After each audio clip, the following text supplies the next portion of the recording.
Egun ondan hori, badakitzetzien harturatute zauzina, albiste, barrizen zain eta zer gertatzen ari dan gure herrian. Vuelvo a dirigirme a todos vosotros porque sé que seguís en vuestras casas muy preocupados y pendientes de noticias, de qué novedades hay en Gernika Lumo. Quiero deciros que el director del hospital nos ha confirmado 9 casos de coronavirus en Gernika, que se encuentran hospitalizados. El viernes día 22, el sábado día 21, 3 y ayer domingo 22, 4. Con edades que van desde los 30 años a los 93. También deciros que la Policía Municipal está sancionando a las personas que incumplen las medidas impuestas en el decreto 463/2020.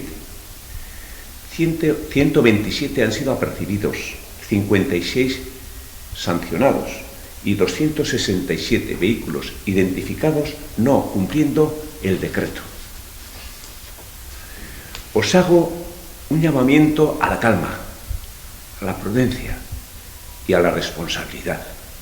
Por favor, mantener y aumentar en la medida de lo posible las medidas sanitarias y cumplir las directrices de Osakidetza. Hay que quedarse en casa.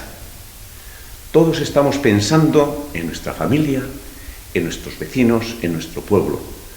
Y por eso no podéis salir de casa.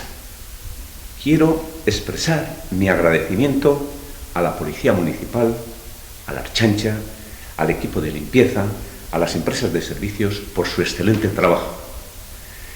Quiero también agradecer al equipo sanitario, esos hombres y mujeres del equipo médico, del equipo de enfermería, celadores, etcétera, que tanto están arriesgando por nuestra salud.